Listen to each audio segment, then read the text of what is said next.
שלום, והיום בפודקאסט על המשמעות אני מארח את הרב אליהו בן אשר שחזר אלינו מחודשי לחימה ארוכים בדרום לבנון. הרב אליהו פעיל בתנועת אורי צפון, תנועה להתיישבות בדרום לבנון שהוקמה לפני כשנה, לזכר ישראל סוקול, השם יקום דמו, שנפל בעזה במלחמת חרבות ברזל. אורי צפון פועלת לקידום חזון שרואה את הלבנון כחלק מארץ ישראל, כחבל יהודי פורח ואזור שתקומתו תבטיח ביטחון אמיתי ויציב לצפון הארץ. לדעת התנועה, דרום הלבנון, או כפי שהם קוראים לו, צפון הגליל, תמיד היה חלק מהמרחב של ארץ ישראל. חוץ מזה שלדעתם יש היגיון בלקיחת שטח ממי שתוקף אותנו. אז שתהיה האזנה נעימה. איך נראה הניצחון המוחלט, והאם צריך להתיישב או מספיק לכבוש שטח, ואז אחרי הסכם הפסקת האש לסגת ממנו כמובן, כמו שישראל עושה כבר הרבה מאוד שנים. שלום אלי בן אשר. שלום לך. אתה בא בשם תנועת אורי צפון, ואנחנו היום ככה ננסה קצת לפתוח את הפרדיגמות ולנסות לראות איך נראה הניצחון. כן, טוב, אני חושב שפרדיגמה זה ממש המילה המדויקת שאנחנו צריכים לעסוק בה. בישראל נפוצה מאוד הפרדיגמה, שחוצה מחנות גם משמאל וגם מימין, גם אצל דתיים, גם אצל חילונים, גם אצל אנשים שמאמינים בארץ ישראל השלמה, וגם אצל אנשים שלא מאמינים בה, שכיבוש הוא אם כל חטאת, לא במשמעות המוסרית, אלא במשמעות הפרקטית. כיבוש זה רק בעיות. כמו שנתניהו אמר בפטריוטים, לא ריאלי. אני חושב שזה יותר מאשר לא ריאלי. כשנתניהו אמר לא ריאלי, הוא ניסה לפרגן לסנטימנט, שאולי זה טוב, אבל זה יעד שאנחנו נתקשה להשיג אותו באופן מעשי. ואני אומר יותר מזה. אני אומר שבקרב רוב הציבור, הרוב המוחלט של הציבור, חלחל הרעיון, לפיו כיבוש יוצר רק בעיות פרקטיות, ואין ממנו תועלת ממשית, והנזק שלו תמיד מרובה על הרווחים שלו. וזה לא נכון.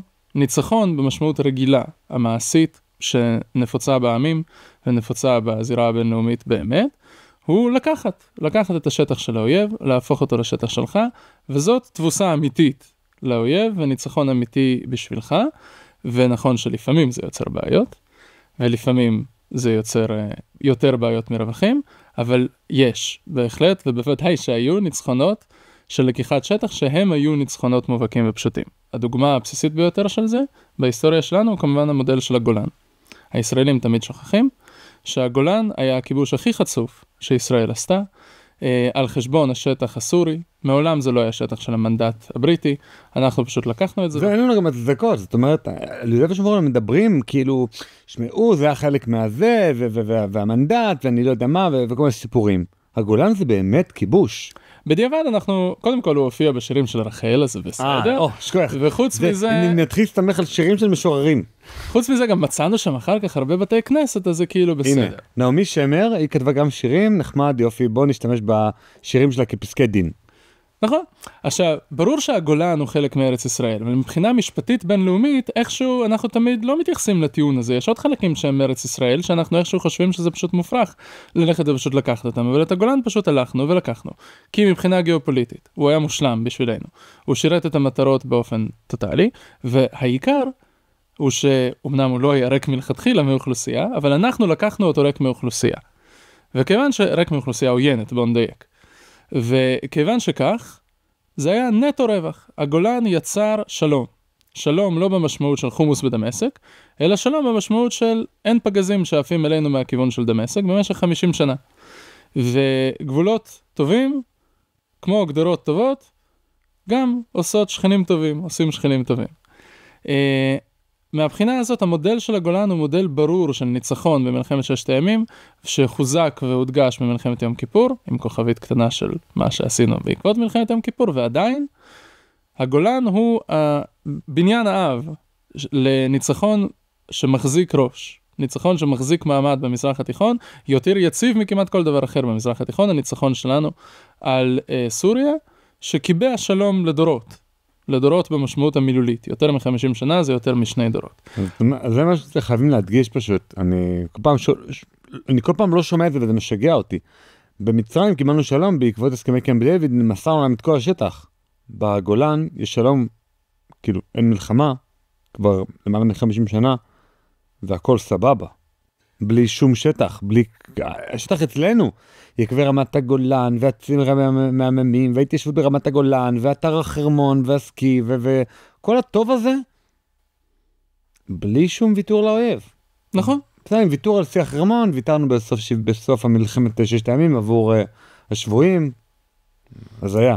כן, כן, זה לא חדש אצלנו, זה לא חדש, מזל שלחיזבאללה לא היו שבויים הפעם, כדי שנוכל, כדי שהם בכלל יכניעו אותנו. אולי דורשים את צפת. אחרי שהיינו, בדיוק, אולי הם גם היו מקבלים. האמת היא שאנחנו לא חדשים בז'אנר הזה של הפסדים מדיניים בשביל שבויים, גם במלחמת יום כיפור אנחנו עשינו את זה, אבל עדיין באיזושהי רמה מוגבלת. היום אנחנו מוכנים להפסיד למלחמה טוטלוס בשביל שבויים, אבל זה נושא אחר, נושא שפחות מעסיק את החזית הצפונית כרגע, אם כי ברור שאם החיזבאללה הייתה מצטרפת לחגיגה בשמחת תורה, אז היה להם שבויים באלפים, ולפי איך שהתנהלנו בדרום, מעניין לדמיין מה היינו עושים אחר כך עם אלפי השבויים בצפון, שלא הייתה שום דרך להשיג אותם פרט להסכמים. היו מבריחים אותם לאיראן, ואז מה? היינו נותנים להם את חיפה? היינו נותנים להם את עד נתניה? מה היינו עושים? זו שאלה נפרדת. ברור שזה היה חלק מהאסטרטגיה שלהם, פשוט הם נכשלו בלהשיג אותה. אני באופן אישי כחייל, כלוחם, יכול להעיד שאני ראיתי בעיניים איך הגישה הישראלית לחטופים ושבויים מסרסת ומעקרת את כל היכולת שלנו לנהל אסטרטגיה, בין אם אני מסכים עם האסטרטגיה ובין אם אני לא מסכים עם האסטרטגיה. כשאנחנו הלכנו לכבוש את היתרון בגזרה המזרחית, אנחנו כבשנו את העיירה ואז רצינו לסגת מהעיירה. למה? כי אנחנו ישראלים. אבל ברגע האחרון היה אירוע גדול עם הרבה נפגעים, שבו היה חשש שחלק מהחיילים נחטפו. ובמסגרת החשש הזה נהיה ברור לכולם שכל התוכניות הולכות פייפן, שברור שאנחנו נשארים, יכול להיות שאנחנו מעמיקים את התמרון, יכול להיות שנגיע לקוטב הצפוני עכשיו. כי אם יש חשש לחטופים, כל האסטרטגיה הישראלית מיד מתהפכת לחלוטין ונזרקת מהחלון, כי אין שום דבר שעומד בפני שאלת החטופים. והשאלה היא איך בכלל אתה יכול לנהל אסטרטגיה כשכולם מבוססת על זה שלא יצליחו לחטוף לך אף אחד אף פעם. זה במאמר מוסגר. ובכל זאת, זאת אומרת, מה עושים עם הדבר הזה? אולי תספר אותם סיפור של סוף מלחמת יום כיפור, כי באמת אף אחד כמעט לא יודע על זה, כמעט לא דיבר על זה. ניצן דוד פוקס גם אמר דברים די הפוכים בפודקאסט שלנו, המשחק הגדול, הוא אמר, זה פעם ראשונה שאנחנו בעצם שארגוני הטרור מגלים, שלא רק החזרה של מחבלים מורשעים לחזרה לשטח, אלא גם יכולים לקבל הפסקת אש בעבור שחרור חטופים. יכולים לקבל עוד דברים. במילים אחרות. יכולים לקבל שטח. ואתה גילית לי היום בשיחה המקדימה משהו שפוצץ לי את הראש. פוצץ את הראש זה מונח מדויק, כי פשוט אין ראש, כן? אנחנו לא חזקים אם לחשוב עם הראש בסוגיה הזאת. זה נכון, אנחנו לא חדשים בז'אנר הזה של לתת הישגים מדיניים בשביל שבויים. עכשיו אפשר לחלק אלפי חילוקים, אבל בסוף הם לא מחזיקים. האמת היא שבמלחמת יום כיפור בחזית הצפונית, אנחנו הפכנו ניצחון מוחלט במשמעות הפשוטה של המילה. כלומר, אנחנו כבשנו חצי נוסף מרמת הגולן, אנחנו כבשנו את צי החרמון, ואז אנחנו נסוגנו מכל מה שכבשנו שם, בשביל שהסורים יסכימו לחילופי שבויים. לא היה לחץ אמריקאי כבד בחזית הצפונית, לא היה שום דבר שהכריח אותנו לעשות את זה, בטח שלא הייתה יכולת צבאית סורית שמנעה מאיתנו להחזיק את צי החרמון או את המובלעת, אנחנו נסוגנו מהם בשביל לכונן את הסכמי הפרדת הכוחות בגולן, שבמסגרתם אנחנו נסוגנו לא רק מכל מה שכבשנו, אלא גם מחלקים שכבשנו עוד במלחמת 6 הימים, דברים שהם לא הצליחו לקחת בשדה הקרב, הם קיבלו בשדה הקרב המדיני, בשביל להחזיר לנו 60 שבויים, כאשר שחלקם נפלו בשבי, במסגרת הכיבוש של השטח הסורי, שלא היה מחויב המציאות. וכל זה כדי לאפשר עסקת חילופי שבויים, שבהם אנחנו החזרנו להם 300, והם נתנו לנו 60. כדי להסכים לשער החליפין הזה, היינו צריכים גם להוסיף את כל השטח שכבשנו, פלוס שטח שהחזקנו בו עוד מלפני המלחמה. אז כן, אנחנו לא חדשים במשחק. זאת אומרת, אחרי מלחמת 6 הימים, ישבנו על קו יותר קדמי מאשר בסוף מלחמת יום כיפור, אפילו שכבשנו את צי החרמון הסורי, ואפילו שכבשנו עוד שטחים, זאת אומרת, נסוגנו מעבר ל6 הימים בשביל 60 שבויים. כן, עכשיו תראה, מה זה כן? זה מטורף. אתה צודק, זה באמת מטורף. עכשיו יש כאלה שאומרים שעדיף לא להזכיר את זה, כדי שאנחנו לא נגיד שכבר יש תקדים לטירוף שלנו. אבל כן, זה נכון, ומי שזוכר ומי שמכיר את ההיסטוריה יודע את ההיסטוריה של תנועת ההתיישבות ביהודה ושומרון, שהיסוד הפוליטי של הרוחניים בגוש אמונים התחיל כפעילות לעצירת הסכמי ההפרדה בגולן. הנה, על ידי יהודה הראל. דרך אגב, זו ביוגרפיה ממש מומלצת של יהודה הראל, שעדיין בחיים, בחתן פרס ישראל, כתב אותה אורי הייטנר, וזה באמת מספר את סיפורה של ההתנחלות הראשונה מרום גולן. כן, אז ליד מרום גולן הקימו את קשת. קשת, לא קשת של היום, קשת זה הרי ראשי תיבות, קונטרה שלנו תמיד. הקימו אותה כהתיישבות בתוך העיר קונטרה, כדי להתנגד למסירה של קונטרה שנכבשה במלחמת ששת הימים ונמסרה לסורים במסגרת הסכם הפרדת הכוחות. חוליגנים, מי החוליגנים? טוב, זה הסיפורים של גוש אמונים. אבל... לא, אבל מי היו הראשונים שם? שהתיישבו בקונטרה שלנו תמיד? אני לא זוכר את השמות. מה, זה הרב אבינר? כן, הרב אבינר היה הרב של קשת אחר כך. אבל כן, בסופו של דבר, הרעיון לסגת משטח שכבשנו עוד ממלחמת ששת הימים בגולן, שהיה מופרך באופן טוטלי, נוכח הניצחון המובהק, כלומר באמת מדברים על ניצחונות מוחלטים, ככה נראה ניצחון מוחלט. הארטילריה שלנו בטווח של דמשק, כוחותינו משתזפים על שיא החרמון, האמת שהם לא השתזפו, זה היה שם קרבות לא פשוטים, אבל כוחותינו החזיקו, נכון, כוחותינו מחזיקים את שיא החרמון, אחרי קרבות קשים, אחרי שהסורים כובשים מחדש את שיא החרמון, ואנחנו זורקים אותם משם עוד פעם, אחרי שהרבה חיילים נהרגו שם במשך חודשים, כדי להחזיק את שיא החרמון, בסוף אנחנו נסוגים משיא החרמון, כנגד דעתם של חלק מהגנרלים, שהם בוודאי חלק מהשמאל, הפוליטי גם אז וגם היום, כדי להחזיר את השבויים. עכשיו כן, אנחנו לא חדשים במשחק הזה. אתה שואל מה צריך לעשות? צריך לחזור בתשובה. צריך לחזור בתשובה אל התנהלות שמבוססת על השכל ועל ההיגיון, ולא רק על הלב. אתה הצבעת על זה שבעצם אנחנו כל פעם באים וגורמים למישהו אחר, או מסתמכים על מישהו אחר, שידאג לבעיות הביטחון שלנו. במקום לדאוג שצה"ל ידאג לביטחון, זאת אומרת, להיות עם חופשי בארצנו, על כידוננו, אנחנו אומרים לא. בוא ניקח את ערפאת והמחבלים, והם ידאגו לביטחון נגד חמאס. בוא ניקח את צבא לבנון, והוא יבטיח את הביטחון נגד חיזבאללה. בוא ניקח איזשהו גורם אחר, והוא ימתן גורם אחר. כל פעם אנחנו לא מגנים על עצמנו בעצמנו. נשמע את אסטרטגיה חכמה אם הייתה עובדת. תשמע, אנשים מאז ומעולם אהבו קבלני משנה.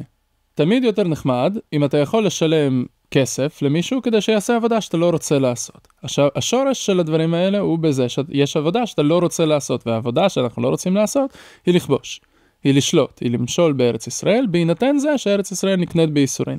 בארץ ישראל יש אוכלוסייה עוינת לפעמים, בארץ ישראל יש קשיים כאלה ואחרים, יש קשיים מדיניים, יש קשיים בינלאומיים, ולכן הרבה יותר נוח להסתמך על קבלני משנה. בלבנון אנחנו מסתמכים על קבלן משנה שהוא לא קיים, כן? קורה שאתה מזמין הזמנה מקבלן משנה, ומסתבר שהוא פרונט להונאה. אז מדינת לבנון היא הונאה מיום היווסדה. מאז שמדינת לבנון נוצרה בעקבות החלוקות של הבריטים והצרפתים, כתולדה מאוחרת של הסכם סייקס-פיקו, לא באופן ישיר, אלא כמה שנגזר ממנו אחר כך, יצרו מדינה שהייתה חלק מסוריה, הצרפתים ניתקו אותה מסוריה, קבעו גבול פיקטיבי בעצם מבחינה טופוגרפית ומבחינה אתנית בין המנדט הבריטי למנדט הצרפתי, וקראו לדבר הזה לבנון הגדולה. כשמדברים על ארץ ישראל השלמה, אז זה עושה לאנשים קווץ' ומוזר. אבל כשמדברים על לבנון הגדולה, אז זה דווקא בסדר. עכשיו, לבנון של היום היא לא לבנון, היא לבנון הגדולה. כי היא כוללת הרבה מאוד שטחים שמעולם לא קראו להם לבנון, ובפרט מה שנקרא היום דרום לבנון, שהוא בעצם צפון הגליל. מבחינה טופוגרפית ברור שהחלק שנקרא היום דרום לבנון הוא פשוט החלק הצפוני של הגליל. זאת הסיבה שבגלל כשאתה הולך לטייל בגליל, פתאום אתה רואה חומה באמצע הרכס. רכסים בדרך כלל לא נגמרים באמצע הרכס, כי הגליל ממשיך לפחות עד הליטני. לארץ ישראל יש גבול טבעי צפוני, קוראים לו הליטני, לכל הפחות, כן? כלומר, לכל הפחות הגבול של הגליל העליון הוא הליטני, ואפשר אפילו לדבר טיפה צפונה מזה. בתוך הגבול הזה, כביכול, מתקיימת מדינה. המדינה הזאת נוסדה כפרויקט נפל. פרויקט נפל בכל מובן שהוא מיום הקמתה. מיום הקמתה במשך 10.5 רוב האוכלוסייה שהיום מהווה את דרום לבנון, ניסתה בכלל להצהיר שהיא לא קשורה למדינה הזאת, שהיא רוצה להיות חלק מסוריה. למה? כי באמת מבחינה אתנית אין לה קשר, היא אוכלוסייה שיעית, גם היום, או לפחות יש ברוב שיעי, והרוב השיעי הזה אז היה קטן יותר מאשר היום, והיום הוא הרבה יותר גדול. עכשיו, מבחינה לאומית לבנונית, אין באמת כזה דבר. מדינת לבנון מעולם לא יכלה להתקיים כמדינת לאום. כי היא מורכבת מאוכלוסיות שהן לופתות בגרון אחת של השנייה. הלכתי בדרום לבנון, טיילתי בדרום לבנון. והבאת כמה מהממצאים כן, הבאתי כמה הדגמות. כן, עכשיו, מי שמטייל בדרום לבנון ונכנס לבתים, כן, זה דרך מאוד מעניין של תיירות. הרי כשאתה הולך לטייל בעיר זרה, בדרך כלל לא מכניסים אותך הביתה לכל בית שהוא, ואז אתה מתרשם רק ממה שקורה ברחוב. אבל כשאתה כובש ונלחם, אז יש לך את הפריבילגיה של לראות איך הבתים נראים מבפנים. אז רציתי פשוט להראות לכם מי מחייך מהקירות של בתים בדרום לבנון. חומייני. זה חומייני, זה לא נשיא לבנון. זרוק את זה הרצפה, את הדבר הזה. כן, טוב, זה אכן שטיח רצפה, האמת שבמקור זה שטיח קיר. כדאי לדרוך. אבל חומייני מחייך אליך מהקירות. אתה מסתכל על אלונים שיש לאנשים בבית, חמינאי מברך אותך בברכת שנה טובה. אתה מסתכל על אלונים תיירותיים של אנשים, הערים הקדושות באיראן מברכות אותך לשלום. וככה זה בכל בית. מה זה הספר הזה? בכל בית שהיא, זה קוראן רגיל, כן? אבל על הקוראן אפשר לדבר בנפרד. שימו לב, אם כבר אנחנו מדברים, על הסיסמה שיש על הדגל, ועל השם של הארגון הזה שבו אנחנו נלחמים. לארגון קוראים ההתנגדות האסלאמית בלבנון. זה סניף. נכון, אלה לא אנשים... רגע, בוא תביא לי זה. יש פה גם את המפה, כמה נוח של כל העולם, איזה כיף. כל העולם, לא רק ישראל, לא רק גבולות 67, כל העולם נמצא פה בדבר הזה. כן. איזה מגלומני זה מטורף. תשמע, בשביל זה הם היו צריכים טילים גדולים כדי להגיע לכל העולם. אבל כן, צריך באמת להבין את הנקודה. הנקודה היא שהם כחיזבאללה לא מייצגים את לבנון המדינה. הם כחיזבאללה מייצגים את השאיפה האימפריאליסטית השיעית להשתלט על המזרח התיכון, והיותם סניף מובהק, ברור ופשוט של איראן. אתה מטייל בדרום לבנון, בכל כפר שיעי, אתה רואה שהכפר כולו במהות הוא סניף של איראן. האם בכל בית?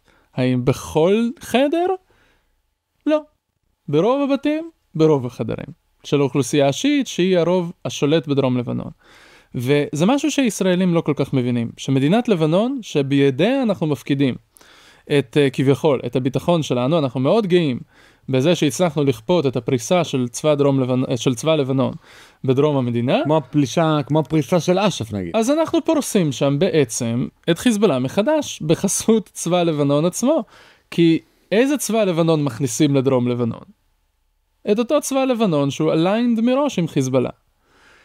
זה ממש צחוק מהעבודה. כשאדם רוצה לשקר לעצמו, באמת אין גבול לכמה הוא יכול לשקר לעצמו, אנחנו מאוד רוצים לשקר לעצמנו, אנחנו מאוד רוצים להאמין במדינת לבנון, כמישהו שיכול לפתור בשבילנו את הבעיות. אבל זה לא נכון. זה לא נכון, ואגב, מי שרוצה לקרוא את זה שזה לא נכון, מוזמן לקרוא במאמר האסטרטגי על הבסת איראן, שכתב בקרוב רב אלוף אייל זמיר, כן, לא צריך מישהו משיחי ופנאט כדי להגיד את זה. במאמר של אייל זמיר כתוב... זה לא איזה מאמר מחזית הימין בדיוק. כן, זה מאמר של גנרל קונספציה. כן, זה מאמר יבש, אסטרטגי, שמנתח את הסיטואציה, וכתוב שם מפורש שלבנון היא מדינת נפל לא מתפקדת, כאשר דרום המדינה בעצם נתון כסניף של איראן. זה לא סוד, זאת האמת, זאת אמת פשוטה, והפנטזיות שלנו על זה שמדינת לבנון של היום תוכל להיות מסוגלת לפרוס חסות על דרום לבנון, הן הרבה יותר מגוחכות מהפנטזיות האלה בשנת 2006, הרבה יותר מגוחכות מהפנטזיות האלה משנת 82, הרבה יותר מגוחכות מהפנטזיות האלה משנת 78, והרבה יותר מגוחכות מהפנטזיות שלנו בנושא עוד משנות ה-50, כשמאז ומעולם אנחנו קיווינו שלבנון תוכל לפרוס חסות אמיתית על השטח, ולהיות ריבון ולהיות חברים שלנו. הם רק הולכים ונחלשים כמדינה, והחסות האיראנית או של אויבים אחרים על דרום לבנון רק הולכת ומתחזקת. ובניתוח לא מסובך של הסיפור, לא קשה לראות בעתיד את סוריה המהפכנית של אחמד השארה, פורסת חסות על דרום לבנון, כפי שסוריה פרסה חסות על דרום לבנון לאורך עשורים. ואז אנחנו נבכה, כשנגלה שאל-קאעידה בחסות של חליפות מערביות ותספורות מודרניות, יושבת לנו על הגבול.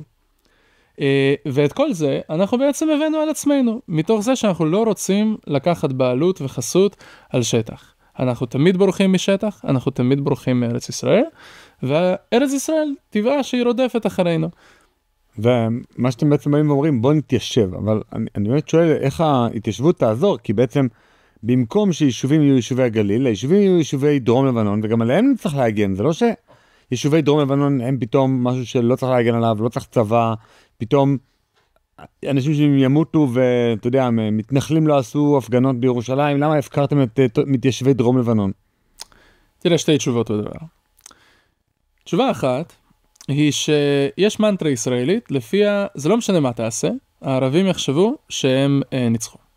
או האויבים שלנו, לאו דווקא ערבים, תמיד אומרים שהם מנצחים, לא משנה מה אנחנו עושים. והאמת היא שזה לא נכון. יש משמעות לניצחון בעולם, שגם הערבים יכולים להבין אותו ולפרש אותו כניצחון. זה לא כל כך מסובך. אין מצעדי ניצחון על מלחמת העצמאות בצד הערבי. הם יודעים שזאת הנכבה, והם לא חושבים שזה היה ניצחון מזהיר או של אף אחד, חוץ מאיתנו. אין מצעדי ניצחון על מלחמת ששת הימים בצד הערבי. הם יודעים שהם הפסידו שם. יש מצעדי ניצחון על מלחמת יום כיפור, מכיוון שבמלחמת יום כיפור הם קיבלו שטח גם בסיני וגם בגולן. למרות שבקרבות הם הפסידו, אבל בתוצאה הם ניצחו. יש מצעדי ניצחון בלבנון על הנסיגה הישראלית מלבנון בשנת 2000, כי אנחנו נסוגנו.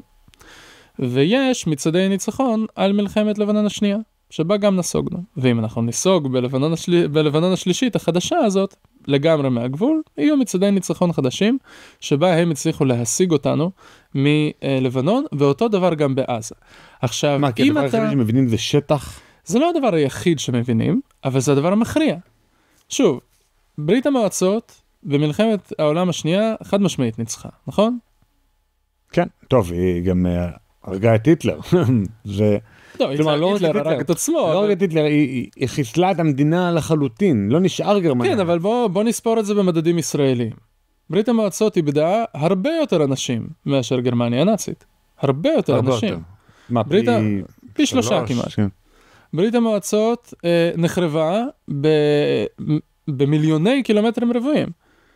מבחינת איכות החיים, ברית המועצות אכלה קש רציני מאוד בסיפור הזה.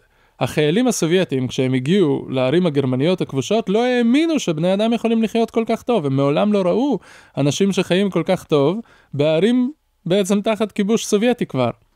עכשיו, במונחים ישראלים אפשר לטעון שברית המועצות הפסידה, אבל לא, גם בישראל לא טוענים שהיא הפסידה, כי ברור שהיא ניצחה. למה? כי היא השמידה מבחינה מדינית את האויב, וכבשה את השטח שלו, בלי קשר לשאלה כמה אנשים היא הקריבה בדרך. אז נכון שהרבה יותר נחמד לנצח בשטח, ולהשיג את המטרות המדיניות שלך, כשאתה מקריב על זה מעט חיילים, ומעט אזרחים, ומעט משאבים. הרבה פחות כיף להקריב על זה הרבה חיילים, הרבה משאבים, ולשלם מחירים כבדים. משל למה הדבר דומה? המצרים רצו לצלוח את התעלה במלחמת יום כיפור.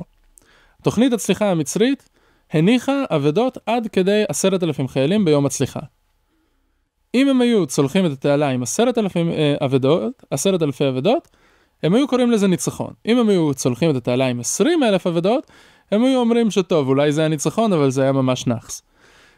הם צולחו את התעלה עם 300 הרוגים, ולכן זה היה ניצחון גדול. ניצחון, איך אומרים? אלוהי. וזה נכון, יש כל מיני דרגות של ניצחון, אבל בסוף אם אנחנו נסוגים מעזה, ומשאירים את החמאס שם, עם כל הנזק שהם חטפו, ואין לא מזלזל, הם חטפו שם נזק, וגם בדרום לבנון חטפו נזק, אבל הם ניצחו. ניצחו במחיר גבוה. ואגב, כשאתה משלם על משהו הרבה, אתה גם מעריך אותו יותר.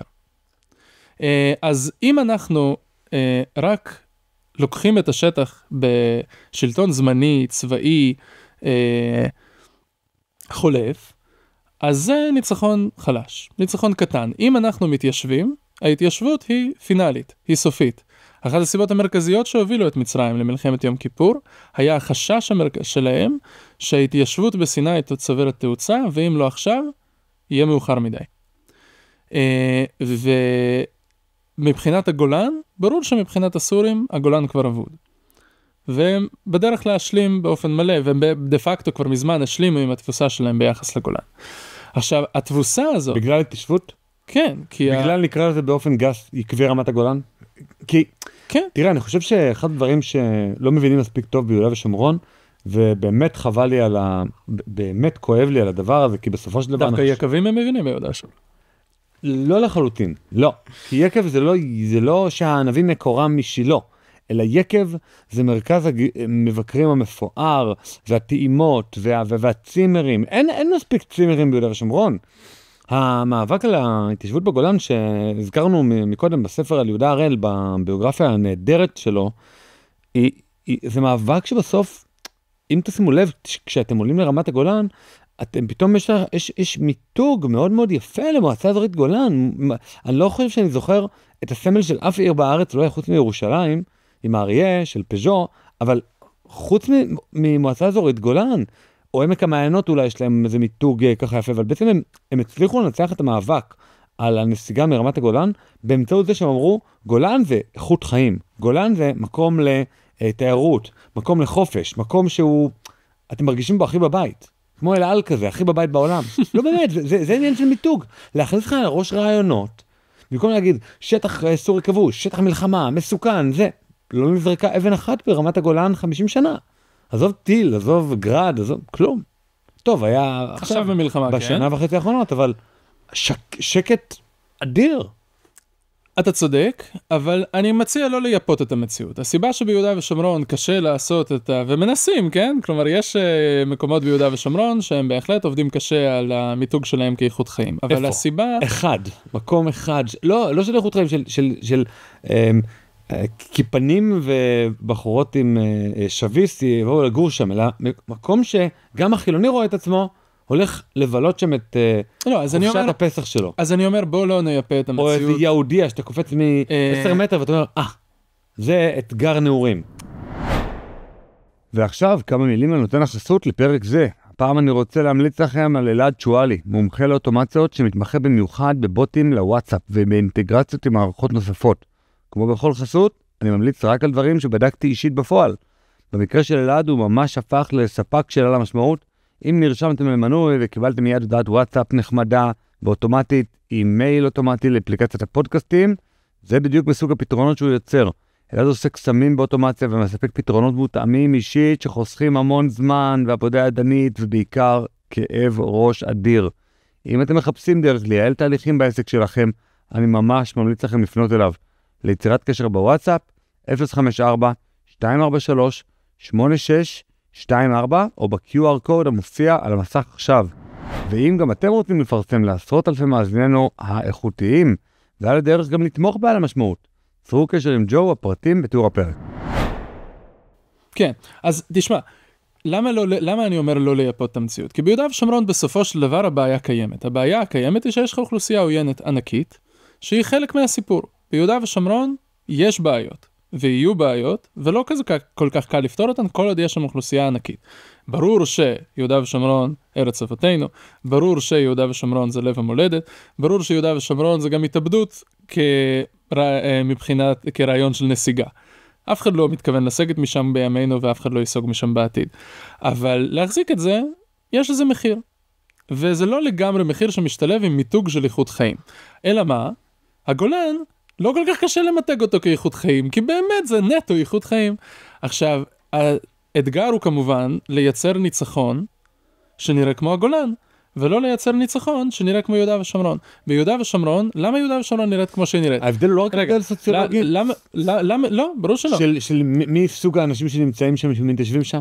לא, מלכתחילה ביהודה ושומרון היה אחוז ממש גבוה של אוכלוסייה לא דתית ולא מתנחלית במשמעות של היום, אבל פשוט היה קשה לגור שם במהלך האינתיפאדה הראשונה והשנייה, והמוקד, כן, והמוקד זז.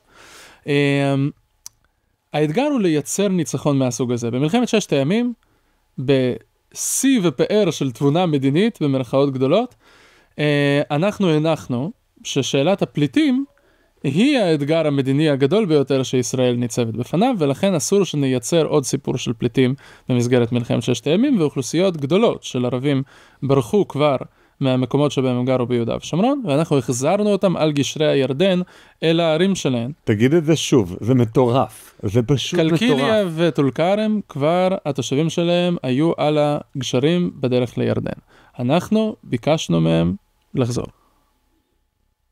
אם אני לא טועה, ממש היום אנחנו מפוצצים בתים בטול כרם, בתים שהיו נשארים ריקים, או לא נבנים בכלל ב50 השנים האחרונות, אם לא היינו חושבים שזה רעיון מצוין, להשאיר את החבר'ה האלה כאן. על כביש 6, כן. אז עוד לא היה כביש 6, אבל... לא, אבל להשאיר את החבר'ה האלה כאן, בדיוק בסמוך, לסוף המורדות המערביים של החברה. עכשיו, על מה זה היה מבוסס? זה היה מבוסס על אותו רעיון בדיוק, זה היה מבוסס על הרעיון, שיהודה ושומרון ממילא לא יישארו בידיים שלנו, אלא אנחנו נשתמש בהם כקלפי מיקוח, בשביל שמדינות ערב כקבלני משנה, ידאגו לנו וליערבו לביטחוננו. שוב קבלני משנה, שוב הסיפור הדפוק הזה. זה תמיד אותו כיוון. עכשיו, שאלת בנוגע לאיך ההתיישבות עובדת. ומצד שני, שאלת גם עוד שאלה על מה, אז אנחנו נקדם את היישובים, ואז נקדם אותם עוד פעם, ואז נקדם אותם עוד פעם, שאלות מצוינות. אז התשובה שרציתי לתת בעצם, היא שכאשר אתה מתיישב, כאשר אתה מתנחל, כאשר אתה נוחל את השטח, אתה מנחיל תבוסה בצד השני. אתה מנחיל את התודעה של להסתער עליך פעם נוספת, יכול להביא לאיבוד שטח נוסף. יכול להביא לתבוסות נוספות. הסיבה שסוריה לא באה אלינו יותר, היא כי היא יודעת איך זה נגמר. היא יודעת שהיא יכולה לאבד עוד שטח, ובפעם הקודמת היא ניצלה רק בגלל גישת החטופים שלנו. אבל אם לא גישת החטופים הישראלית, הם היו מאבדים במסגרת מלחמת יום כיפור את צי החרמון, ומקבלים את צה"ל יושב 20 קילומטר מדמשק. לא את צה"ל. היו מקבלים גם אולי יישובים ישראלים, יושבים 20 קילומטר מדמשק. אנחנו לא התכוונו למסור את השטח שכבשנו במלחמת יום כיפור, לפחות לא את כולו, בוודאי לא את צי החרמון. הם יודעים שמלחמה זה אומר איבוד שטח ולא ניצחון, ובמצב כזה האויב לא יבוא. אבל מה זה נקרא איבוד שטח? אם אתה מחזיק את זה בתור רצועת ביטחון, שרק אפשר להשתמש בה כדי להציק לך באמצעות אוכלוסייה עוינת שהשארת בתוך הרצועה, כמו רצועת הביטחון הישנה בלבנון, אז אתה בעיקר מפסיד מזה, או לפחות מפסיד מזה לא מעט, ואתה נשחק, ואפשר להשתמש בנגדך, והאויב יודע שזה זמני. האויב יודע שגם את השטח שהוא הפסיד, הוא משתמש בו בהפסד הזה כדי לחתור תחתיך. אבל אם אתה באמת נוחל את השטח, ללא אוכלוסיית אויב, ומקבע את ההישג הזה לתמיד באמצעות התיישבות אזרחית, אתה מקבע גם את מושג התבוסה בצד השני, ומונע את המוטיבציה למלחמה הבאה. זה לא מושגים מופשטים, זה לא מושגים תיאורטיים, זה מושגים אלמנטריים בהיגיון של למען האמת גן חובה. עכשיו, הישראלים הם מרגישים שזה ילדותי מדי בשבילם. הם לא יודעים שמדע המדינה ושיחסים בינלאומיים, למען האמת, עובדים על מושגים הרבה יותר ילדותיים מהמושגים המתוחכמים המזויפים שעל פיהם הם מנסים להתנהל. כי מדינות הם כמו ילדים מהרבה בחינות. עמים הם די ילדותיים ביחסים הבינלאומיים שלהם. זה דבר אחד. דבר שני, לעצם השאלה, האם צריך דווקא לשים יישוב על הגדר? ובכן, כשרוצים באמצעות היישוב לקבע את הגבול ואין לך שום דרך אחרת, אז אולי כן. אבל לא חייבים לשים את היישובים ממש על הגדר, אם אתה יודע שהשטח הוא ממילא שלך. יאנוש בן גל בזמנו, שהיה כולו בעד התיישבות בגולן, אמר שצריך להגביל את השטח שלה, ולא לקרב אותו יותר מדי לגבול, כדי להשאיר שטח לצבא בשביל אזור חיץ. האם אני לא מסוגל לחיות עם האמירה הזאת? בוודאי שאני מסוגל לחיות עם האמירה הזאת. כל עוד ברור שכל השטח שלנו, וחלק מהשטח אתה מקצה לטובת ביטחון. כי אומרים התיישבות עוזרת לביטחון. מה הטיעון שם? תראה, ברור לגמרי, כלומר, מי שאומר את זה ברצינות, כנראה שהוא לא היה חייל. לא במשמעות של הבנה אסטרטגית עמוקה, נוקבת ויסודית שלומדים במכללות, אלא במשמעות של זה שאם אתה חייל, אתה מאוד שמח להיות מוצב במקום שקרוב ליישוב. בסופו של דבר התשתיות שנבנות בשביל היישובים, זה אותן התשתיות שמשמשות את הצבא כשהוא פרוס. זה ברמה הכי פשוטה. זה רמה... זאת אומרת, אתה לא חי מעוקב מים, אתה חי מצינור. כן. יש מקולת. כן. לא רק יש את השקם. סתם מהדברים האלה. כן, זו המשמעות הכי פשוטה, האלמנטרית, שבה ההתיישבות מייצרת את התשתית גם בשביל הצבא, כי התשתית אזרחית והתשתית צבאית, אלה לא באמת מושגים כל כך נפרדים.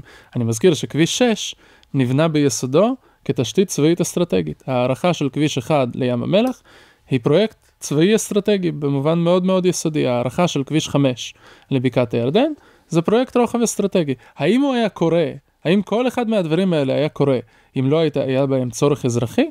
לא. זאת אומרת, אם היה רק צה"ל ביהודה ושומרון, אז היו כבישים פחות טובים, ואז גם הצבא, כשהיה צריך לנהל כוחות מנקודה לנקודה. זו הרמה הכי פשוטה, זו הרמה באמת האלמנטרית, אני מדגיש אותה, כי אנשים שוכחים את האלף בית. מעבר לזה, וזו האמת המצערת יותר, ישראל לא יודעת ולא רוצה להחזיק שטח מול לחץ בינלאומי, אם היא לא מקבעת ומאגנת אותו באמצעות אוכלוסייה אזרחית. זאת האמת, האמת הפוליטית, האמת המצערת, כי לכאורה זה לא היה חייב להיות ככה, אבל במציאות זה כן ככה. אם אנחנו לא מחזיקים שטח באמצעות אנשים שחיים בו, אנשים שרוצים לחיות בו, אנשים שהשקיעו בו את הכסף ואת החיים שלהם, אנשים מפעל החיים שלהם הוא לחיות במקום מסוים, ועצם החיים שלהם היא לחיות במקום מסוים, ועכשיו, כדי לסגת ממנו, אתה צריך לעקור אותם מבתיהם. אם אין את העלות השקועה הזאת, אנחנו נוטים שלא להחזיק שטח. תשמע, אתה מדבר על לבנון, אתה מדבר על סיני, אתה מדבר על הגולן, גליל ונגב. גליל ונגב זה מקומות שבהם אנחנו לא נאחזנו מספיק מבחינת אוכלוסייה, ואני לא רואה שום מופרכות בתרחיש שאנחנו היינו יכולים להידרדר למצב שבו אנחנו מוסרים אותם לריבונות זרה למחצה. אלמלא נתאפס על עצמנו. עדיין אין שם התיישבות מטורפת בגליל ובגולן. בגליל ובנגב. בחלקים מהגליל, חלקים מהנגב. כן, כמובן. נכון, אלמלא מה? בעיקר שאנחנו נבין, אנחנו יחסית מבינים שזה התאבדותי. אבל האם זה מעצור מוחלט? לא. אנחנו נוטים להחלטות התאבדותיות מבחינה מדינית, כשהמחיר בהווה נראה זניח. שוב, נזכיר שאת גוש קטיף אפשר היה לעקור, מכיוון שהיו שם 8,000 אנשים. את יהודה ושומרון בפועל, כבר מזמן אי אפשר לעקור, כי יש שם הרבה יותר אנשים, הרבה יותר עלות שקועה. במשמעות המספרית הפשוטה, מהבחינה הזאת זה מחזיק אותנו שם, לא כי באמת זה היה טוב לסגת משם, אלא שזה יקר מדי. אלא שזה לא טוב לסגת משם, אבל הפיתוי עבור הישראלים איכשהו הרבה פעמים נראה ממשי מדי. אבל שוב, זה כבר להתייחס למחלות שלנו, לא ליחס הנורמלי והבריא לאירוע. היחס הבריא לאירוע הוא שהתיישבות אזרחית נותנת לחייל את המקולת שלו במקום את המחולה של השקם, ואת העורף האזרחי הנוח במקום התשתית הצבאית המאפנה. זאת האמת הטריוויאלית. סיפרת לי שבגלל שאתה דובר רוסית, אז אתה מתראיין בערוצים אוקראינים, וכל התגובות אמורות משהו אחד, מאוד מעניין. אתה יכול לספר על אחד הרעיונות האלה? האוקראינים נלחמים כרגע מלחמת קיום מול אויב חזק יותר מהם. והם עומדים על הרגליים האחוריות, ונאחזים בציפורניים בקרקע, ונסוגים לאט לאט, ומקווים שמתישהו ייגמר לרוסים הסוס. מקווה שזה עומד לקרות בקרוב. ואגב יכול מאוד להיות שזה יקרה. אבל הם מסתכלים עלינו, והם לא מבינים אותנו. הם מסתכלים עלינו ורואים מדינה שהרבה יותר חזקה מהאויבים שלה, או לפחות שלמפרע, ברור שהיא יותר חזקה מהאויבים שלה, גם בצפון, גם בדרום וגם באיראן, שמנסה בעיניים שלהם להפסיד. ומנסה להיכנע מול שער הריק. הם לא מבינים אותנו. אם הם היו ביחסי כוחות כאלה מול רוסיה, הם מזמן היו מנצחים ניצחון מוחלט. אבל, ואני רק מזכיר שלאוקראינים יש אלפי ילדים, כלומר פוטין כידוע חולק תכונה משותפת עם נתניהו ועם גלנט. פוטין גם יש עליו צו מעצר בבית הדין הבינלאומי בהאג. על מה? על פשעי מלחמה של חטיפת אלפי ילדים אוקראינים לרוסיה. הם פשוט לקחו אלפי ילדים אוקראינים והעבירו אותם למשפחות אומנה רוסיות. אם האוקראינים היו כמונו, הם היו מיד מוסרים את קייב, כן. בשביל להחזיר אותם הביתה עכשיו. הם לא כמונו, והם מבינים שאי אפשר להיות כמונו, והם מאוד לא מבינים איך אנחנו בכלל יכולים להתנהל ככה. כלומר, איך אנחנו יכולים למכור ניצחון בשביל חטופים, הם לא מבינים את זה. תשלח לי אבל את הקישור של הרעיון שלך ברוסית. אתה רוצה להתאמן על הרוסית? לא, החבר'ה יכלו לקרוא את התגובות. מה התגובות? כאילו, מה הם כתבו על... בוא נגיד ככה. היו לי כמה רעיונות. מה אתה אומר שם? היו לי כמה רעיונות שהזמינו ממני שני רעיונות למעשה, אחד על העסקה הראשונה, אחד על העסקה השנייה, שבהם הזמינו אותי לדבר ולהסביר מה קורה פה. האם ישראל נכנעה? איך צריך להבין את מה שאנחנו רואים מול העיניים? וכל פעם הסברתי להם שתבינו. בשביל כל עם אחר זה נראה כאילו ישראל נכנעת, כי היא חלשה, אבל האמת היא שלא, אנחנו נכנעים כי יש לנו גישה ייחודית, made in Israel לחטופים, שאין אף עם שחולק אותה, ואנחנו מוכנים בעצם לוותר על הישגים של ממש, בשביל חטופים שנראים כמו כניעה, אבל בעצם אנחנו לא מתכוונים להיכנע. את זה אמרתי בעסקה הראשונה, בעסקה השנייה קצת יותר קשה לומר את זה, אבל בכל זאת הדגשתי שהעסקה בנויה ככה שאנחנו יכולים לחזור ללחימה. אז זה לא שאנחנו נכנעים באופן פורמלי, אלא אנחנו נכנעים כמעט עד הסוף, מתוך זה שאנחנו בישראל, למרות שאנחנו חזקים יותר ומוכנים להילחם, ויש המון גבורה אצלנו, מוכחת, יש לנו קבלות על הגבורה הזאת, אנחנו בכל זאת מוכנים לשלם כמעט כל מחיר בשביל חטופים, ולא אמרתי את זה בתור פרגון, אבל ניסיתי להסביר להם איך אנחנו מתנהלים ואיך צריך להבין את הסיטואציה. מה אתה יודע? הם לא הבינו. הם לא הבינו, הם כעסו. הם לא הבינו, והתגובות כולן הן שישראל נכנעה ונשארנו לבד במערכה מול הרשע העולמי. כלומר הם האוקראינים. כן. עכשיו, צריך להבין שמן הסתם ככה זה נראה, אבל האמת היא שזה באמת בשוליים של הנושא. לא שזה בשוליים של הנושא הלאומי, בנושא הלאומי זה בפרונט, אבל ביחס לסוגיית הצפון, ברוך השם זה בשוליים. למה אני אומר ברוך השם? כי אם התוכניות של החיזבאללה היו מתממשות, כל מה שהחמאס עשו היה הערת שוליים בהיסטוריה של שאלת החטופים הישראלית. כששכונות שלמות בנהריה היו מוסעות לשבי באיראן, הסיפור של בארי ושל נירוז לא היה תופס הרבה כותרות. ואז מה היינו עושים? כי זה לא שהחטופים פה נמצאים חצי קילומטר מאיזה מקום, הם נמצאים אלפי קילומטרים. כן, הם לגמרי מחוץ לטווח. הם היו לגמרי... ואי אפשר לכבוש את איראן, נכון. לא משנה כמה אתה משחרר הזאת. אז היינו באמת נבחנים בנכונות שלנו לחזור בתשובה מהגישה המוזרה שלנו ביחס לחטופים, אבל ברוך השם לא נבחנו במבחן הזה בחזית הצפון. בהחלט מעדיף שלא להיבחן בזה, בתרחיש שחיזבאללה תכנן בשבילנו. אבל שוב, בוא נחזור לאיך בעצם הסיפור בצפון היה יכול לראות, ואיך הוא נראה בפועל. הוא היה יכול לראות בצורה מאוד פשוטה.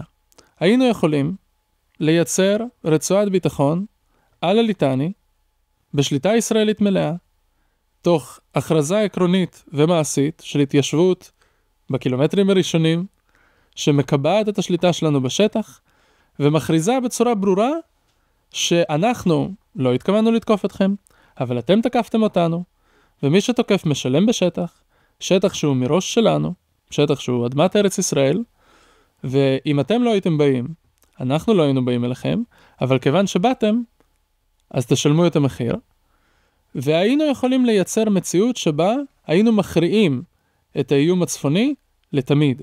היינו מייצרים גולן שני.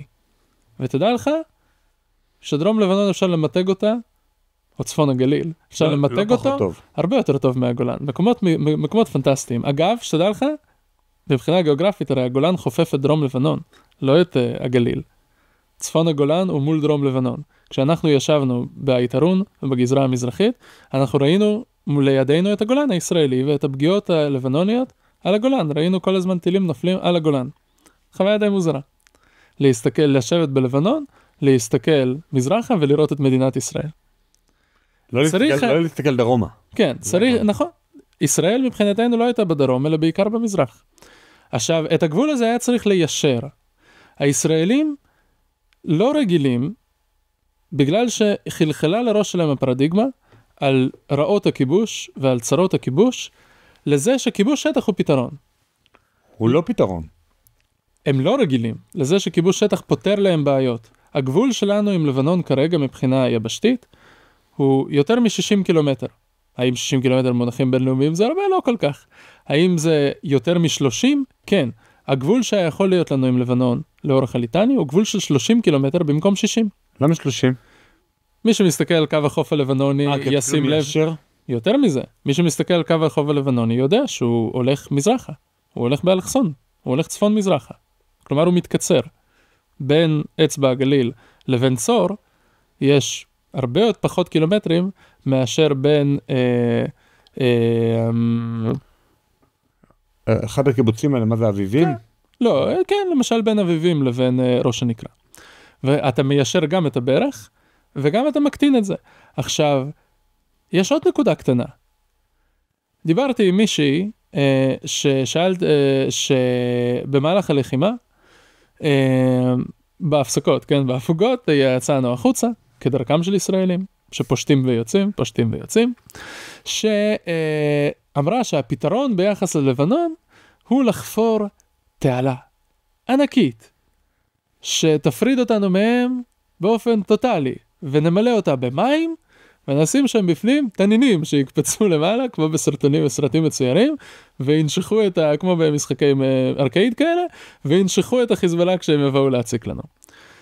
אמרו לה, לכי תדברי עם אליהו, הוא יגיד לך שכבר יש תעלה כזאת, קוראים לה הליטני. הליטני זה נהר שזורם באפיק, שברוב המקומות העומק של האפיק הוא 200 מטר. את הליטני קשה לצלוח. מה זה 200 מטר? זה אוניות מסע יכולות לעבור שם. לא, האוניות לא יכולות לעבור שם, אבל הגובה של הגדות הוא 200 מטר, זה מצוקים. יש מצוק שיורד לתוך אפיק הליטני, ויש מצוק שעולה בצד השני. עכשיו, יש סיבה שבהיסטוריה מתועדים קרבות הליטני, כן, למשל הבריטים והצרפתים הנאצים, כן, הצרפתים של וישי, נלחמו את קרב הליטני השני והראשון. למה? כי קשה לצלוח את הליטני. מאז ומעולם, צליחת הליטני הייתה אתגר צבאי אמיתי. כמו ריין. כמו כל נהר. כמו דנפייר. כמו כל נהר רציני, קשה לצלוח נהרות. מאז ומעולם, צליחת נהרות זה עסק די רציני. עכשיו, אם היינו יושבים על הליטני, האם באמת היינו מפחדים מפלישה יבשתית של רדואן? האם זה היה מעניין מישהו שרדואן יפלשו? זה מופרך לפלוש דרך הליטני. זה לא אפשרי. רגע, גם תעלת סואץ זה... תעלת סואץ באמת היה קשה מאוד לצלוח, ואם היינו טיפ-טיפה פחות מזלזלים באיום של הצליחה המצרית, האיום של הצליחה היה לא ריאלי מראש. לא היה קשה להבטח את התעלה מצליחה מצרית. פשוט לא רצינו להשקיע את זה. לא רצינו להשקיע את המאמץ. זה לא שצליחת התעלה הייתה איזה מבצע קל. צליחת התעלה הייתה משהו שהם עבדו עליו שנים. והוא כולו התאפשר רק בגלל שאנחנו באמת נרדמנו בשמירה. עכשיו טוב, אם אתה נרדם בשמירה, מי אשם לך? ובוא נזכר שהתעלה, לא היו לה גדות גבוהות, הייתה לה סוללת אפר גדולה שאנחנו בנינו, שאפשר היה לפרק עם זרנוקי מים. זרנוקי מים לא יפרקו את הרי הגליל. אז הליטני הוא אחלה גבול, הוא באמת אחלה גבול, אבל הישראלים לא זוכרים שבמושגים, שמושגי כיבוש יכולים לפתור לך בעיה ולא רק ליצור אותה. שואלים, מאיפה יהיה הסדק לשמור על כל השטח הזה? והתשובה היא שאתה שומר על פחות שטח, אתה שומר על קו גבול קצר יותר, אתה שומר על אזור נוח יותר להגנה מאשר הגבול הנוכחי. והראיה, שגם בקונספציה הנוכחית, גם ישראל האלרגית לכיבוש שטח, גם הגנרלים שלנו, כולל אלוף פיקוד צפון אורי גורדין, שרצה מאוד להילחם בלבנון. אני יותר מחצי מהמלחמה הייתי במילואים תחת פיקודו, הוא רצה לקחת אותנו לטיול בלבנון, אבל לטיול. אין לנו תביעות טריטוריאליות בלבנון, אמר אורי גורדין. גם הוא בכל זאת חושב שאולי יש לנו כמה תביעות טריטוריאליות בלבנון, כי זה בכל זאת מופרך להשאיר את הגבול הנוכחי כמו שהוא. גם הגנרלים הנוכחיים יודעים שמקומות כמו ג'בל בלאט, מקומות כמו שסם לבונה, זה מקומות שפורסמו הגבעות על מוקמאס שמשקיפות על אל-חיים, ועוד כמה נקודות יפות, זה נקודות שמופרך, פשוט מופרך לסגת מהן, וזה מה שבישראל אוהבים לכנות את תיקוני גבול. עכשיו, יש סיבה שצריך לתקן את הגבול, הגבול הוא מופרך, אז זה בקטן, זה בפינצטה, הדגמה לזה שכיבוש כן יכול לפתור בעיות. ישראל שיושבת על ג'בל בלאט, שהוא מוצב קרקום מרצועת הביטחון, יש סיבה שהיה שם מוצב. היא ישראל שיותר בטוחה מאיום החיזבאללה, מישראל שלא יושבת על ג'בל בלאט, גם כולל המחיר המדיני שנצטרך לשלם כדי לשבת שם. את זה אפילו גנרלי הקונספציה שלנו הצליחו להבין, כי אתה יודע מה? צריך להיות באמת משוגע כדי לא להבין את זה. מי שהיה מול ג'בל בלאט, מי שעבר בדילוגים בין הבתים של שטולה, כי הוא חשוף לג'בל בלאט, יכול לדעת שאולי עדיף שצהל יישב על ג'בל בלאט. אבל למה ללכת בקטן? למה ללכת נגד ההיגיון הגיאופוליטי הרגיל של כל העמים מאז ומעולם? אז תגיד, זה פשע מלחמה. איך אפשר פשוט לקחת שטח במאה ה-21 ולהזיז את האוכלוסייה שלו? התשובה היא שהעולם שבו אי אפשר היה לקחת שטח, ואי אפשר היה להזיז אוכלוסיות כפתרון בין סכסוכים של מדינות, הוא עולם מאוד ספציפי, כפו, של 30 שנה של הגמוניה האמריקאית, מנפילת ברית המועצות, ועד, לצורך העניין, תחילת מלחמת רוסיה-אוקראינה ב-2014. העולם הזה נגמר. היום אפשר לקחת שטח. היום אפשר להזיז אוכלוסיות. אזרבייג'אן וארמניה, במשך 500 שנה, התווכחו על חבלים ביניהם, חבלי ארץ, וקצת לפני מלחמת רוסיה, במהלך מלחמת רוסיה-אוקראינה, אזרבייג'אן וארמניה עשו עוד סבב, שבו מאות אלפי ארמנים בעצם ברחו מחבל הארץ שבו הם ישבו מאות שנים. נגורנו קרבאח? זה חלק מהמלחמה הגדולה בנגורנו קרבאח, אחד האזורים של נגורנו קרבאח. מאות אלפי ארמנים עזבו את השטח, ומה אתה יודע? הסכסוך נגמר. הוא נגמר על האזור הזה בניצחון של אחד הצדדים. האם זה נעים? לאו דווקא. האם זה סופי? כן. רוב הסכסוכים הלאומיים האמיתיים בעולם נגמרו על ידי זה שהאוכלוסיות הופרדו. אלון ליאל היה פה, והוא דיבר על הסכסוך בקפריסין בתור איזה מודל ומופת. אמרתי לו, אבל היה שם תיאור אתני. היה שם הרב כהנא כאילו שתיאר את הצפון לחלוטין, 99.5 מהצפון זה מוסלמים, ו-99.5 מהדרום זה נוצרים אורתודוקסים. אתה אומר שזה לא היה תוצאה טבעית של המגמות ילודה שלה? לא. הם עשו שם תיאור אתני, עשו שם טרנספר, ואיש שמאל הכי מובהק שיש מציג את זה בתור מודל. ואמרתי לו, אבל היה שם טרנספר, ואז הוא התחיל להשתגע וצמחו לו קרניים, ואני מעולם לא קיבלתי את הספר שלו, שהוא הבטיח שהוא ישלח לי, לקראת הסבב ב' בסוג של ראיון דיבייט שלנו. מעניין למה. תשמע, אתה היית נחמד עליי, אני אשאיר לך את הספר שלי. אחרי שאני אכתוב אותו. איזה? הספר הזה? לא, זה לא הספר שאני כתבתי. מה צריך אבל כדי שדברים האלה ישתנו? כדי שבעצם אנחנו סוף סוף נבין, כמו כל העמים, נהיה עם ראש של גויים, פשוט נבין מה זה ניצחון, איך זה נראה, ונעשה את זה. תראה, אתה שואל שאלה מצוינת. ראש של גויים לא יהיה לנו. ומסיבות טובות, יש לנו משהו על הראש שמעיד על זה שאנחנו לא גויים. וקשה לנו מאוד באמת לאמץ מנטליות של גויים ביחס לשאלות האלה, כי אנחנו עובדים לפי מצפן של צדק. אם אנחנו לא מרגישים צודקים, אם אנחנו לא מרגישים שאנחנו ה-good guys, אנחנו לא מסוגלים לזוז מילימטר. אגב, אפילו גויים פחות טובים מאיתנו מתקשים לזוז כשאין להם תחושת צדק.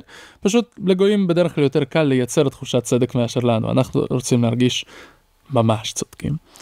ובשביל זה, בעיקר צריך להתחבר לזהות היהודית שלנו. כלומר, מי שנטוע בתוך הזהות היהודית לא מתקשה לראות את הצדק בזה שעם ישראל נוחל את ארצו לאחר שמתקיפים אותו ומנסים להשמיד אותו, אז הוא לוקח איזה ביס קטן ומשלים לעצמו עוד חלק בפאזל של ארץ ישראל. מי שיהודי ומחובר לזהות היהודית שלו, לא מרגיש רע עם הרעיון הזה, הוא לא מרגיש שהוא כובש, שודד אדמות של אנשים אחרים. הוא יודע שהוא לוקח את ארץ ישראל, הארץ שלנו, הארץ שהקדוש ברוך הוא נתן לנו, הארץ שבה הוא נטוע, והרבה פחות קשה לו עם הרעיון הזה. מי שלא נטוע בתוך הזהות היהודית באמת מתקשה. בשבילו זה משחק גיאופוליטי ציני שהוא לא כל כך מרגיש איתו בנוח. אם הוא היה גוי, אולי הוא היה מרגיש איתו יותר בנוח, אבל אנחנו כמעט ולא יכולים. לכן הפתרון האסטרטגי לצורך העניין הוא באמת להיות יותר מחוברים לעצמנו. הדבר הנוסף כמובן, הפתרון האסטרטגי הנוסף הוא פודקאסטים כמו הפודקאסט שלך, או במילים אחרות חינוך. אנחנו צריכים לדבר, אנחנו צריכים להילחם על התודעה הלאומית, אנחנו צריכים להחזיר לעצמנו את השפיות בנושאים האלה. השפיות במשמעות של החיבור הפשוט לראש הגוי, כמו שאתה אומר, אבל גם השפיות במשמעות של החיבור לזהות שלנו. אם אתה לא מחובר לזהות שלך, ברור שאתה לא יכול לנצח. אם אתה לא מחובר לצדק שלך, אז אתה לא מרגיש את ההצדקה, במיוחד בתור יהודי. כלומר, זה הדלק שעליו אנחנו זזים. אם אין לנו תחושת צדק, אם אנחנו לא חושבים שאנחנו הצד הטוב בסיפור, אנחנו באמת לא מצליחים לזוז מילימטר בשום חזית. אז אפשר לשכנע את עצמך שאתה צודק. המזל הוא שאנחנו גם צודקים באמת. אם אתה צודק באמת, אז זה לא כל כך קשה. אבל בשביל זה צריך לזכור שאתה צודק, בשביל זה צריך לדעת שאתה צודק, בשביל זה צריך להיות מחובר לזהות, בשביל זה צריך ללמוד היסטוריה, בשביל זה צריך להיות יהודי טוב. או לא להיות יהודי בכלל, ואז זה גם טוב. ואז גם אתה פשוט מבין איך מנצחים. להיות יהודי, אם אתה יהודי טוב אתה מבין שאתה צודק, אם אתה לא יהודי אתה מבין שאתה צודק, אם אתה יהודי מבולבל, אתה מבולבל. תשמע, בוא נודה על האמת, גם הגויים לא חדים על הדברים האלה, רק הגויים הפחות טובים בימינו חדים על הדברים האלה. וזאת בעיה חמורה כללית של האנושות, מה שמערב מכונה המורשת היהודאו-נוצרית, באמת שכנעה את הגויים, במידה מסוימת, להרגיש רע, אם לנצח, ובמידה מסוימת יש הרבה גויים שהיה טוב מאוד אם הם מרגישים רע עם זה שהם מנצחים. נגיד פוטין. אבל איכשהו, הגויים הבאמת פחות טובים, מרגישים טוב כשהם מנצחים, רק הגויים היותר טובים מרגישים רע כשהם מנצחים, וזה מחיר גדול שהחבר'ה הטובים משלמים בעולם. אנחנו האב טיפוס של החבר'ה הטובים בעולם, ומכל החבר'ה הטובים בעולם, אנחנו הכי גרועים בלנצח. אנחנו פשוט שכחנו איך נראה ניצחון, אנחנו ניגשנו למלחמה הזאת, אני ניגשתי למלחמה הזאת בתוך חבורה נפלאה של אחים, בפלוגה ובגדוד, שעברתי אחד ביניהם, ומתי מעט מהם היה להם הבנה או תמונה של איך ייראה ניצחון במלחמה, בזמן שזה היה מונח כמו דג על הצלחת, כן? כלומר, היה ברור שהמלחמה אמורה להסתיים בכיבוש שטח בצפון ושבירה של חיזבאללה בתור זרועת מנון איראנית, בריסוק של חמאס וכיבוש רצועת עזה בתור זרועת מנון איראנית, שבירה של הצבת ותקיפה באיראן. זה לא היה מסובך לראות את התמונה הזאת מבחינה אסטרטגית, אבל הישראלים שכחו את האלף בית של איך נראה ניצחון, כי הם שכנעו את עצמם שכיבוש זה רע, הם שכנעו את עצמם שארץ ישראל נושכת, והם שכנעו את עצמם שאנחנו הבד גייז בסיפור הזה. וכל הדברים האלה הם ההפך מהמציאות. טוב, בנימה, לא יודע, היה פה קצת משהו אופטימי, נכון? היה אז משהו ככה, בקטנה בסוף, שהחינוך ופודקאסטים וזה... לא, תשמע, אנחנו תפסנו פה כיוון חיובי בהדרגה. מה שאמרתי על זה שאנחנו עשויים להישאר עם נקודות בלבנון, זו התחלה של חזרה בתשובה. חזרה בתשובה גם במשמעות היהודית הקלאסית, אבל בעיקר חזרה בתשובה מהטעויות שלנו, חזרה בתשובה מהאשליות שלנו בנוגע למה זה ניצחון. תדע לך שבלבנון הם יזכרו טוב טוב שהם איבדו שטח, אפילו אם זה מעט שטח. ואני לא חושב שהם יזכרו שהם איבדו הרבה בתים, אני חושב שהם יזכרו שהם איבדו שטח. מעל כולם, מילולית וגם סמלית, מתנוסס שיא החרמון. שיא החרמון הוא עוגן החזרה שלנו בתשובה מבחינה לאומית. זה שטח, כתר של ארץ ישראל, שאנחנו לקחנו בנונשלנטיות כמעט, ולפחות אם תשאל את כל האנליסטים הגויים, אני אומר גויים במשמעות המילולית, אבל גם הסמלית, האם אנחנו מתכוונים לרדת משם? הם כולם חושבים שלא. כי זה מופרך. מי ירד משם? עכשיו, הם לא מכירים אותנו מספיק, אבל האמת היא שגם אנחנו עושים קולות של לא לרדת משם, וזה מכיוון ששיא החרמון הוא הגולן, כן? הוא הגולן מבחינת זה שהוא שטח עם יתרון אסטרטגי אינסופי. אין שם התיישבות. ואין שם אוכלוסייה עוינת. אז למה או אוכלוסייה בכלל. או אוכלוסייה בכלל. חוץ משפני סלע, אני מניח. אבל אז למה? למה לרדת? וכנ"ל אזור החיץ בגולן, שתורם לנו מאוד, מבחינה ביטחונית ואסטרטגית. ואפילו, תחשוב, שאם אפילו לגנרלי הקונספציה בישראל, זה לא עשה קווץ' בלב לכבוש את אזור החיץ ואת שיא החרמון, זה אומר שיש תקווה. זה אומר שבהחלט יש לנו תקווה לחזרה בתשובה בתחום הזה. יש לנו דוגמה חיה מול המציאות, שבה כיבוש שטח פותר לנו בעיות ולא יוצר אותן. זה אב טיפוס להיזכר שכיבוש שטח יכול לפתור בעיות, לא רק שם, גם בלבנון. הלבנון מזמין ומכריח אותנו בסופו של דבר לחזור אליו. אנחנו התנועה להתיישבות בדרום לבנון, אנחנו גם מתמקדים בחזית הזאת, החזית הזאת גם מתמקדת בנו. אנחנו נסוגנו מדרום לבנון לאחר שניצחנו, ותשמע, זה היה ניצחון. זה היה ניצחון בנקודות. מלחמת לבנון השנייה לא הייתה ניצחון. מלחמת לבנון השנייה הייתה תבוסה על מלא. אבל מלחמת לבנון החדשה הייתה מלחמת לבנון השנייה דלוקס. עשינו את מה שרצינו לעשות בלבנון השנייה, אבל בצורה מוצלחת. אז זה היה ניצחון בנקודות, שוויתרנו בסופו של דבר כמעט על כל הפירות שלו בינתיים, כי נסוגנו מחזרה, פרסנו מחדש שם את יוניפיל פלוס צבא לבנון, אנחנו נחזיר לשם את חיזבאללה, הם ילקקו את הפצעים, הם בהחלט נפצעו, מילולית וסמלית, בהחלט לא היה נעים להם במלחמה הזאת, הם חטפו את שלהם, אבל אנחנו עושים הכל כדי לפגוש אותם שוב בסיבוב בפעם הבאה. באמת שאנחנו עושים הכל. ולא נסגנו עדיין מהכל, נכון? נסגנו כמעט מהכל. קודם כל בוא נהיה אמיתיים, גם לא כבשנו יותר מדי. אנחנו תמרנו, כבשנו פחות מאשר כבשנו בלבנון השנייה. פחות מאשר כבשנו בלבנון השנייה. התמרון הפעם היה עמוק פחות. בוא נשים את זה על השולחן. הוא היה מוצלח יותר, הוא היה עמוק פחות. ואני הייתי ביתרון. 6 ימים כבשנו את היתרון, ביום השישי באנו לעשות קרב נסיגה. למה קרב ולמה נסיגה? אתה מסתכל צפונה, הדרך ריקה. היינו יכולים ב6 הימים האלה, במקום לכבוש את היתרון 6 ימים, היינו יכולים ללכת 6 ימים ברגל ולהגיע לליטני. דרום לבנון היה ריק. החיזבאללה ברח. היינו יכולים לכבוש את השטח. למה לא עשינו את זה? כי לא רצינו. כי לא חשבנו שזה היעד שלנו. אם נציב יעדים אחרים, זה יהיה אחרת. אבל אנחנו הצבנו יעד כזה, חשבנו שזה ייתן לנו הסכם משודרג, זה נתן לנו הסכם משודרג. האם המצב הוא גרוע כמו שהוא היה קודם? לא, הוא יותר טוב. האם הם יכולים לבנות את עצמם מחדש? האם הם יבנו את עצמם מחדש? האם נתנו להם את כל המוטיבציה לבנות את עצמם מחדש? כן.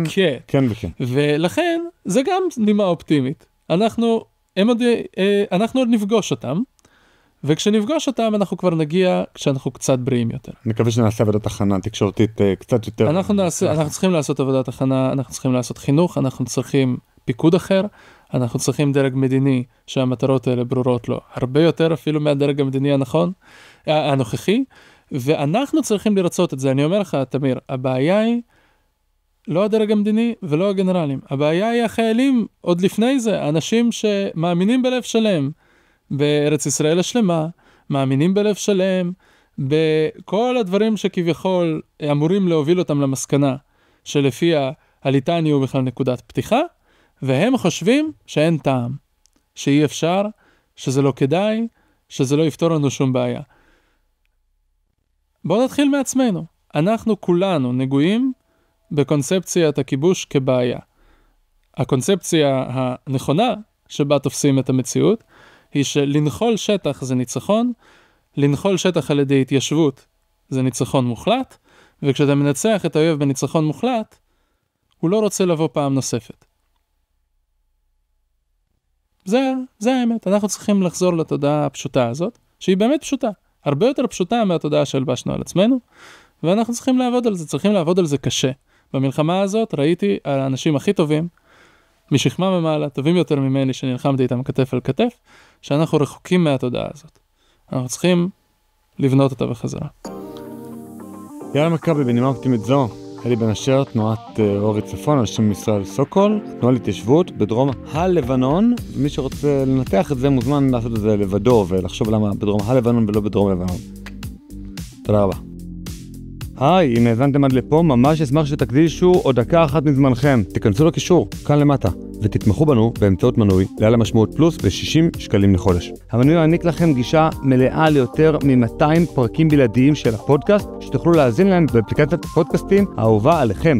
בנוסף, המנוי יאפשר לכם להצטרף למפגש הזום השבועי של קהילת על המשמעות. כל פעם נפגשים ולומדים יחד נושא אחר, ויש גם זמן לשאלות ולדיון בלעדי למנויים. כמו כן, כל מי שמנוי לעל המשמעות פלוס נהיה שותף בהחזקת הפודקאסט ככלי תקשורת עצמאי ובלתי תלוי, שיקדם את הרעיונות שאנחנו מאמינים בהם. אז יאללה, הקליקו כאן והצטרפו אלינו לעל המשמעות פלוס. נחכה לכם.